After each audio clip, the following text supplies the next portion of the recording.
ITI electrical adventure channel में आपका स्वागत है दोस्तों। आज हम फिर से एक नया नई वीडियो के साथ यहाँ पे उपस्थित हुए हैं, जो कि आपके भूतपूर्व एग्ज़ाम ITI के द्वारा जो कंडक्ट किया गया है सेमेस्टर सेकेंड का ये पेपर है जो मैं आपको लेकर आया हूँ। इसका विस्तृत हल आपको हम बताने की कोशिश करेंगे, साथ ही इंग्लिश और हिंदी दोनों को बताने की कोशिश करेंगे। अगर आपका एग्ज़ाम है तो ज़रूर एक बार इस वीडियो को ज़रूर देखें, स्किप ना करें। ठीक है, तो मैं ज़्यादा बात नहीं करते हुए सीधे आते हैं पॉइंट पे। जो पहला यहाँ पे दिया गया है उसको मैं इंग्लिश हिंदी दोनों में समझाने की कोशिश करूँगा। पहला है पावर इंडस्ट्रियल सर्किट के में अधिकतम स्वीकार्य वोल्टेज ड्रॉप घोषित सप्लाई वोल्टेज के होना चाहिए से अधिक नहीं होना चाहिए। यानी जितना आपको कहा जा रहा है कि आपको मतलब 220 वोल्ट मिलना है तो उसका कितना परसेंट कम बेसी अगर आपको मिले तो काम चल जाएगा।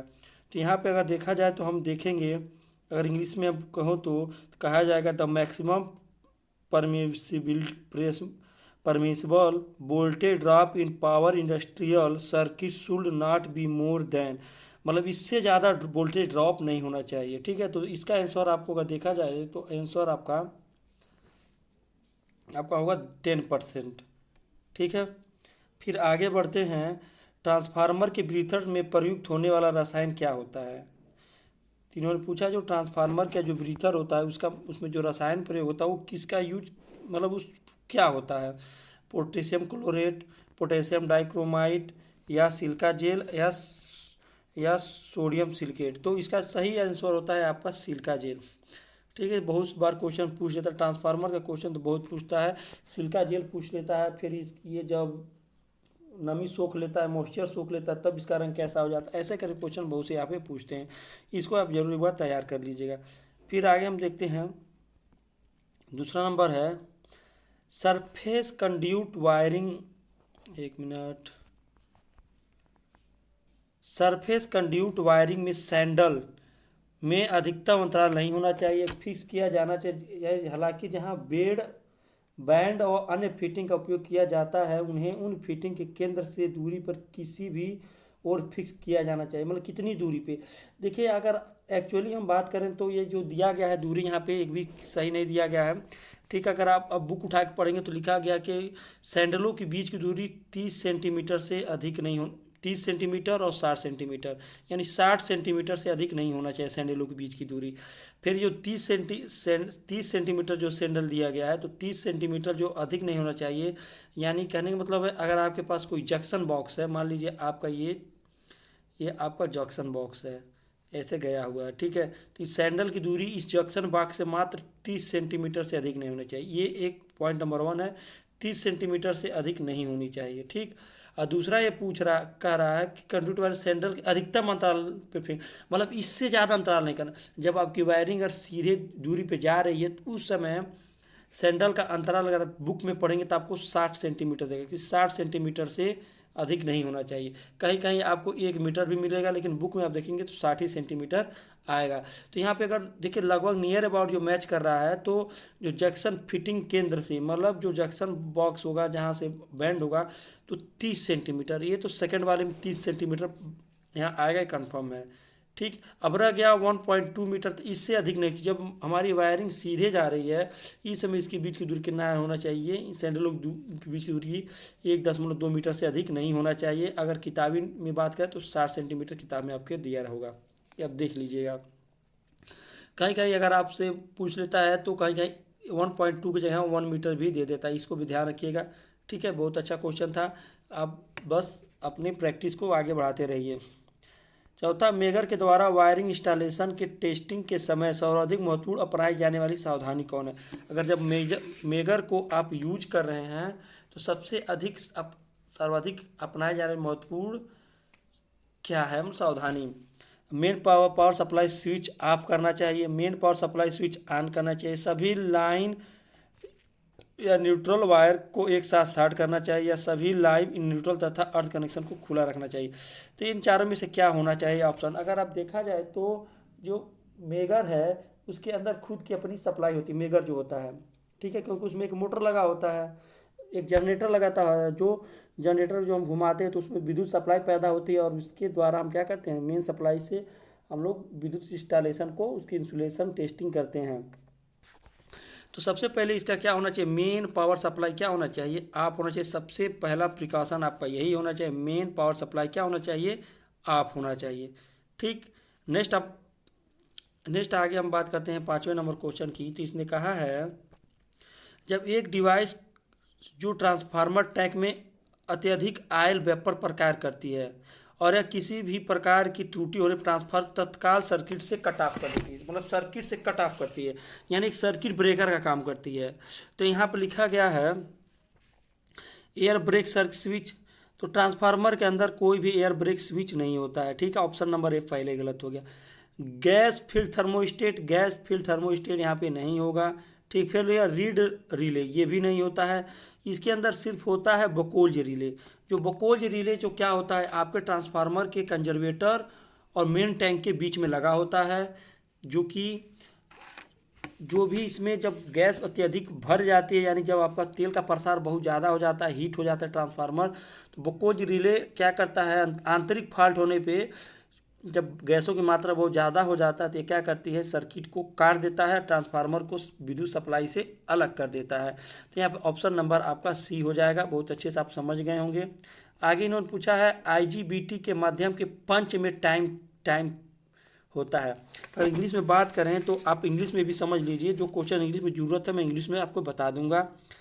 पंच through IGBT have dash dash time, यानी IGBT के माध्यम में पंच में टाइम क्या। देखिए, दो प्रकार की IGBT होती है, नॉन पंच और एक पंच होती है। जो नॉन पंच होती है उसके बारे में नहीं, यहाँ पे बस क्या पूछा, पंच के बारे में पूछा है। तो इसके क्या होता है, स्लो टर्न ऑफ होता है, या स्लो टर्न ऑन होता है, या स्टेबल टर्न ऑन होता है, या फास्ट टर्न ऑफ होता है। ऑप्शन नंबर डी आपका सही होगा कि फास्ट टर्न ऑफ होता है। ये क्या होता है, आपका फास्ट टर्न ऑफ होता है जब आपकी पंच टाइप जब IGBT होती है। ठीक, फिर 7वां इन्होंने पूछा है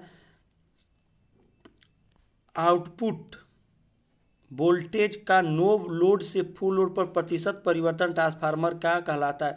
जो ट्रांसफार्मर परिवर्तन जो ट्रांसफार्मर का कहलाता है, तो कॉपर लॉस नहीं हो सकता है, टर्न रेशियो नहीं होती है, और कार्य क्षमता नहीं होती। इसका होगा वोल्टेज रेगुलेशन। जो वोल्टेज रेगुलेशन होगा, तो यहाँ पे आप कहीं कहीं आप देखेंगे कि फुल लोड माइनस आप कहीं कहीं देखेंगे नो लोड बटे फुल लोड।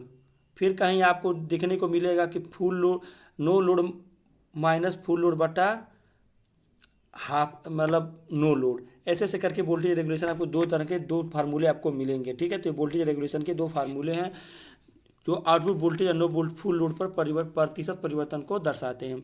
आगे है 8वां नंबर, मूविंग कॉइल वोल्टमीटर की सेंसिटिविटी को ऐसे रूप में परिभाषित किया जाता है, मतलब किस रूप में हम लोग परिभाषित कर सकते हैं, ओम प्रति वोल्ट, फिर ओम वोल्ट, या वोल्ट एम्पियर, या वोल्ट प्रति ओम। तो अगर हम इसकी सेंसिटिविटी की बात करें, मूविंग कॉइल यानी MC टाइप जो होते हैं उनकी बात करें, तो इसका जो आंसर होगा ओम वोल्ट में हम लोग इसे निर्धारित करते हैं। उसकी सेंसिटिविटी किसी भी मूविंग कॉइल की ओम प्रति वोल्ट, याद रखिए प्रति वोल्ट, ओम वोल्ट नहीं, ओम प्रति वोल्ट पे हम लोग निर्धारित करते हैं। फिर आगे क्वेश्चन देखते हैं। इसमें 25 क्वेश्चन देखेंगे, 25 नेक्स्ट वीडियो में देखेंगे। ठीक है, 9वां इन्होंने कहा है कि का कार्य ट्रांसफार्मर टैंक में आयल एक्सप्लोजन या कंटैक्ट पर आयल लेवल बनाए रखना है। मतलब ये कह रहा है ट्रांसफार्मर टैंक पे वो क्या है जो ऑयल के लेवल को बनाए रखता है, यानी आयल अगर अधिक होता है तो अपने पास रखता है, कम होता है तो दे देता है। इंग्लिश में इसको सुनना चाहे तो सुन लीजिए।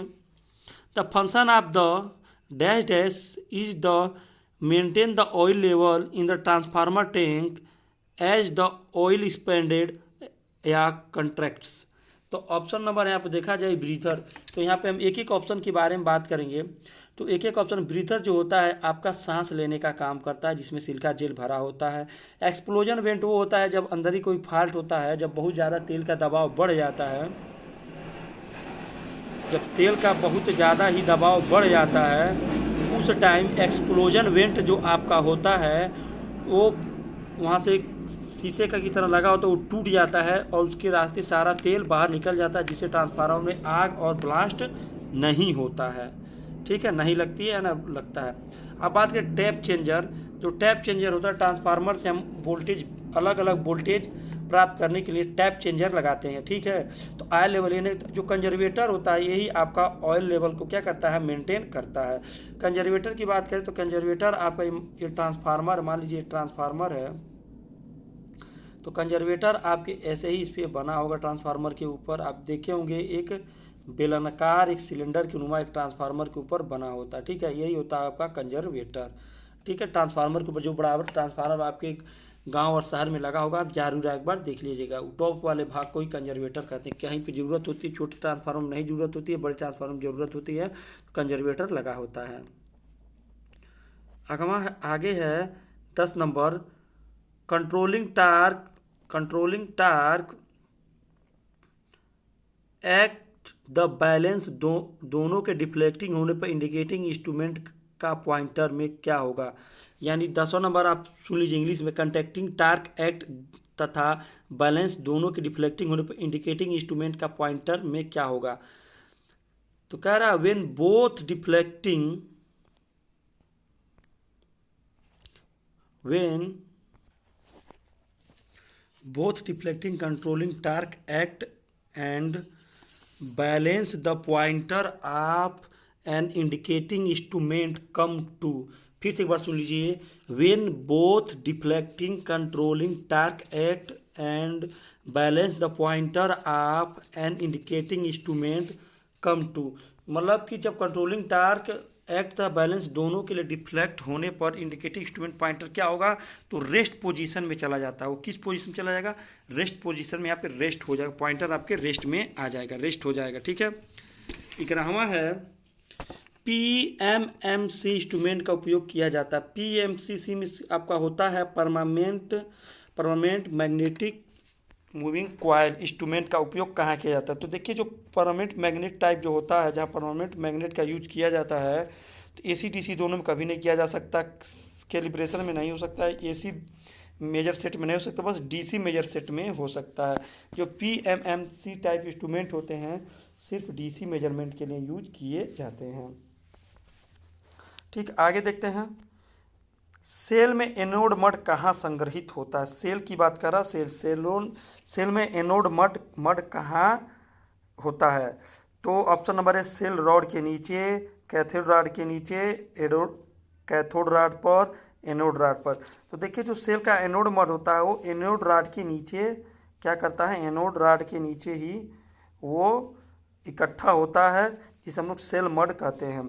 जैसे आपका जो भी मान लीजिए कोई सेल है, ठीक है, तो ऐसे करके हमारा जो एनोड बनेगा, ठीक है, तो इसके नीचे जो गैपेज होती हैं, तो हमारा सेल का जो मड होता है इसी गैपेज में आके फिलअप हो जाती है, तो इसे हम लोग सेल मड कहते हैं, या एनोड मड की तरह हम लोग इसका नाम रखते हैं। ठीक है, तो एनोड मड इसके नीचे आता है, एनोड रॉड के नीचे आता है जो आपका मड होता है।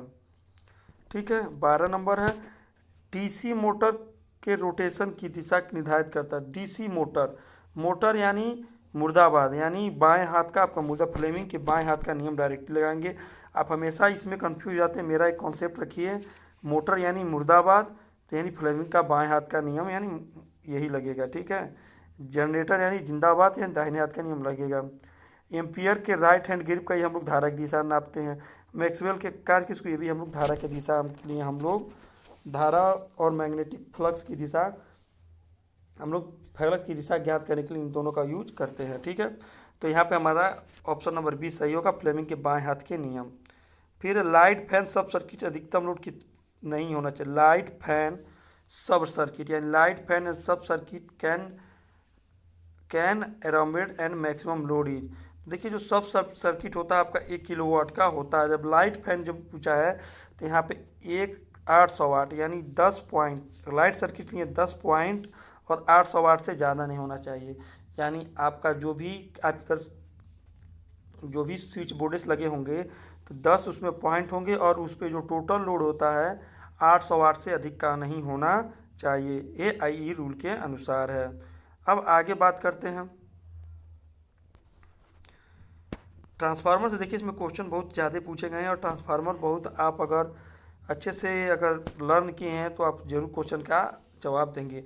ट्रांसफार्मर की प्राथमिक तथा सेकेंडरी वाइंडिंग होती है, जो प्राथमिक और सेकेंडरी वाइंडिंग किस अनुसार होती है, तो इन्होंने पूछा है कंडक्टिविटी लिक्विड, इंडक्टिविटी लिक्विड, या इलेक्ट्रिकली लिक्विड, या किसी भी तरह से लिक्विड नहीं होती। मतलब लिंक की बात करें, लिक्विड नहीं होती है।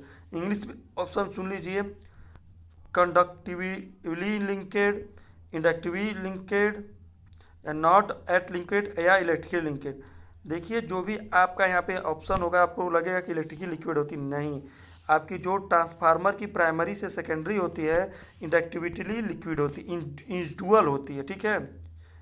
इंडक्टिविटीली लिया है, ठीक है, तो हम इंडुअल भी कहते हैं, इंडुअल लिक्विड ये, ठीक है, या इंडक्टिविटी या इंडुअल लिक्विड होता है, लिंक होता है।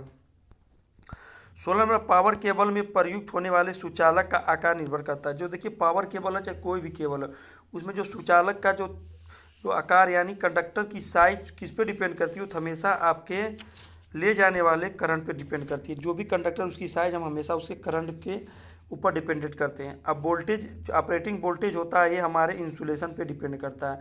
मतलब जितना ज़्यादा वोल्टेज रहेगा उतना ही इंसुलेशन उसका मजबूत रखेंगे। और जो कंडक्टर का साइज है हमेशा हम करंट के ऊपर डिपेंड करेंगे, ठीक है, ये ध्यान रखिएगा।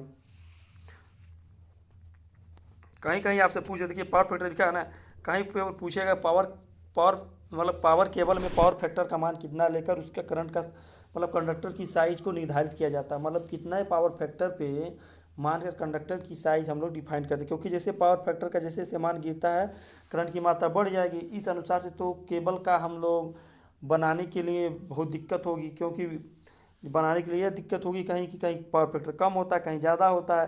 लेकिन एक मानक माना गया है जिसे हम 0.8 कहते हैं। 0.8 लैगिंग फैक्टर पे हमारा क्या है, केबल को बनाया जाता है, ठीक है। इसी करंट की रेटिंग पे हमारी बनाई जाती है जो भी पावर केबल है। आई नियम के अनुसार घरेलू वायरिंग में इस्तेमाल होने वाले तांबे तार का न्यूनतम आकार होना चाहिए। जो न्यूनतम आकार होता है, तो न्यूनतम होता है जो तांबे का होता है, ध्यान रखिएगा 1.5 mm स्क्वायर होता है। 1.5 mm स्क्वायर से कम नहीं होना चाहिए आपका तांबे का वायर। तो ऑप्शन नंबर डी आपका सही है, 1.5 mm। तो ऑप्शन नंबर डी आपका करेक्ट है। आप चाहें तो आप चेक कर सकते हैं, क्योंकि आपको ये 0.5 नहीं मिलेगा, हर जगह आपको 1.5 mm मिलेगा। लेकिन इसका एक फॉर्मेट ये भी लिखने का है 1/0.50 m। पीवीसी का फुल फॉर्म क्या है? ये बहुत ही आसान सा सवाल है। Polyvinyl chloride, polyvinyl chloride, poly voltage chloride, या प्री वेरीफाइड कॉन्टैक्ट। तो ऑप्शन नंबर आपका बी सही होगा, पॉलीविनाइल क्लोराइड पीवीसी का फुल फॉर्म है। क्योंकि पीवीसी का देखिए फुल फॉर्म कहीं भी पूछा जा सकता है, क्योंकि ये बहुत ही ये सबसे ज़्यादा प्रयोग होने वाला यही हमारा एक पदार्थ है। देखिए जो जो हमने तार का ये साइज बताया, ध्यान रखिएगा, जो तार का हमने यहाँ पे साइज बताया है, ये जो ये नियम है BIS नंबर 694, इसके तहत हमने ये आपको बताया है, ठीक है, IU रूल, ठीक है। तो यही होता है 1/0.5, ठीक है। ये क्या होगा, कितना क्वेश्चन हुआ हमारा? 19 नंबर क्वेश्चन अब देखना है। 19 नंबर क्वेश्चन है, इलेक्ट्रिक आयरन में हीटिंग कॉयल में धातु को बॉडी में से निम्न में से किसका उपयोग करके अलग किया जाता है? तो जो आपकी देखिए, जो मान लीजिए आपकी ये इलेक्ट्रिक आपकी जो भी है, समझ लीजिए इलेक्ट्रिक आपका वो है आयरन है, तो इसके जो यहाँ पे आपको फिलामेंट लगा होता है, इस तरफ फिलामेंट उसमें लगा होता है, ठीक है। तो उसके बारे में इन्होंने पूछा कि मतलब उसे किससे अलग करते हैं इसके। तो इसके लिए हम यूज करते हैं अभ्रक का यूज करते हैं, माइका की सीट लगी होती है, तो यहाँ पे माइका का फिल्म, यही ऑप्शन आपका सही होगा। देखिए वार्निश नहीं होता है, पीवीसी कोटिंग नहीं होती, क्योंकि जब हीट होगा आपका, जब हीट होगा वो प्रेस स्त्री, तो पीवीसी ऑटोमेटिक ख़त्म हो जाएगी। पोर्सलिन का यूज किया नहीं जाता है, माइका फिल्म का यूज किया जाता है, ठीक है। 20 नंबर है, वायरिंग के प्रमुख लाभों में से एक लाभ यह है कि सभी ज्वाइंट स्विचों तथा लैंपों पंखों पर होते हैं जो किसी प्रकार की त्रुटि होने पर निरीक्षण के लिए अधिगम्य होते हैं। मतलब अधिगम मतलब बहुत आसान होते हैं। तो यहाँ पे देखा गया तो कौन सा सिस्टम होता है, तो सिस्टम नंबर आप देखा जाए तो ज्वाइंट बॉक्स या टी सिस्टम जो होता है आपका बहुत ही आसान होता है। ठीक है। फिर 21 नंबर है, वायरिंग सिस्टम में कम व्यास वाली कोई भी स्टील कंडक्ट का उपयोग नहीं किया जाना चाहिए। देखिए जो मतलब वायरिंग का जो आपके यहाँ सिस्टम होता है तो 12.7 mm से कम मोटाई वाली कोई भी पाइप का आपको यूज नहीं करना है, इससे अधिक का ही करना होता है, 12.7 mm। 22वां क्वेश्चन, फिर ट्रांसफार्मर्स है। देखिए ट्रांसफार्मर्स क्वेश्चन बहुत ज़्यादा पूछे गए हैं, इसलिए आप ट्रांसफार्मर को ज़्यादा लर्न कर लेंगे तो अच्छा होगा कंपटीशन एग्जाम के थ्रू और आपके लिए भी। ट्रांसफार्मर की प्राथमिक वाइंडिंग को शॉर्ट सर्किट हो जाए यदि क्या होगी, मतलब ट्रांसफार्मर की वाइंडिंग शॉर्ट सर्किट कब होगी, डीसी सप्लाई के साथ, एसी सप्लाई के साथ, इनपुट इम्पीडेंस में वृद्धि हो जाए या उपरोक्त सभी। तो देखिए जबकि मेन कारण है तो मेन किया जाए तो डीसी सप्लाई दे जाने से आपकी जो होती है प्राइमरी वाइंडिंग क्या होती है ट्रांसफार्मर की जल जाएगी और सेकेंडरी वाइंडिंग को कुछ नहीं हुआ होगा। ठीक है। तो प्राइमरी वाइंडिंग आप जल जाएगी किसकी, डीसी सप्लाई के द्वारा, क्योंकि जब डीसी सप्लाई देंगे तो इसमें इंड्यूस्ड ईएमएफ उत्पन्न नहीं हो पाएगा, मैग्नेटिक फ्लक्स उत्पन्न नहीं हो पाएगा, जिसके कारण अत्यधिक मात्रा में करंट बहेगी और हमारी वाइंडिंग जल जाएगी। 23 नंबर है, निम्न में से वह कौन सा ट्रांसफार्मर जिसका इंड्यूस्ड सेकेंडरी वोल्टेज उसकी अप्लाइड वोल्टेज के बराबर होता है, कौन सा ट्रांसफार्मर है जिसका सेकेंडरी और प्राइमरी दोनों का वोल्टेज क्या होता है, समान होता है, सेकेंडरी और प्राइमरी का। तो अगर देखा जाए आपको इंग्लिश में हम बात करें तो कह रहा है ये, the name of given to transformer whose induce secondary voltage is same as the applied primary voltage. तो वो कौन सा ट्रांसफार्मर, ऑटो ट्रांसफार्मर है, करंट ट्रांसफार्मर है या कांस्टेंट वोल्टेज ट्रांसफार्मर है। तो यहाँ पे ऑप्शन आपका डी होगा, आइसोलेशन ट्रांसफार्मर। देखिए कॉन्टैक्ट वोल्टेज ट्रांसफार्मर अगर आप इसको मारेंगे, कांस्टेंट वोल्टेज ट्रांसफार्मर मारेंगे, ये आपका गलत हो जाएगा। ठीक है। तो आइसोलेशन ट्रांसफार्मर आपका करेक्ट आंसर है। तो अच्छी तरह से लर्न करिए, आइसोलेशन ट्रांसफार्मर जो होता है जो अप्लाइड वोल्टेज इसमें और दोनों क्या होता है, बराबर होता है। 24 नंबर है, ट्रांसफार्मर की रेटेड किया जाता है KW में, KVA में या KVAR में या KV में। तो ऑप्शन नंबर आपका सी सही होगा कि जो भी आपका ट्रांसफार्मर है उसे KVA में रेटिंग किया जाता है, किलो वोल्ट एम्पियर। असल में किलो वोल्ट एम्पियर क्यों किया जाता है इस पर मैं अलग एक वीडियो बना के अपलोड कर दूंगा, आप लोग देख लीजिएगा, आपको अच्छे समझ में आ जाएगा कि ट्रांसफार्मर की टेपिंग सामान्य रूप से की जाती है। तो ट्रांसफार्मर की जो टेपिंग होती है आपकी सामान्य रूप से HV साइड, LV साइड, किसी भी साइड या HV या LV दोनों साइड। तो इसमें जो जर्नली की बात की, ध्यान रखिए ऑप्शन समझिए, जर्नली की बात किया तो जर्नली जो होती है टेपिंग आपके HV टाइप साइड की जाती है। HV मतलब हाई वोल्टेज साइड। ठीक है, हाई वोल्टेज साइड। तो इसमें क्या होता है, जब हाई वोल्टेज साइड में हम लोग जैसे मान लीजिए ये हमका ट्रांसफार्मर है, हमारा ट्रांसफार्मर है, ये हमारा LV है, ये हमारा HV है। तो यहाँ पे सामान्य से टेपिंग का टेपिंग निकाल ली जाती है, जहाँ जितनी ज़रूरत होती है उतनी ज़रूरत की हम लोग क्या करते हैं, वोल्टेज प्राप्त कर पाते हैं। ठीक है, अलग अलग टेपिंग के द्वारा। तो आज के लिए बस इतना ही, फिर मिलेंगे नेक्स्ट वीडियो में। आगे हम लोग आगे का 25 क्वेश्चन को हल करेंगे और भी हम ऐसे करके मैं एक एक करके क्वेश्चन पेपर को अपलोड करता रहूँगा और आप लोग अच्छे से अपनी तैयारी को बनाए रखें।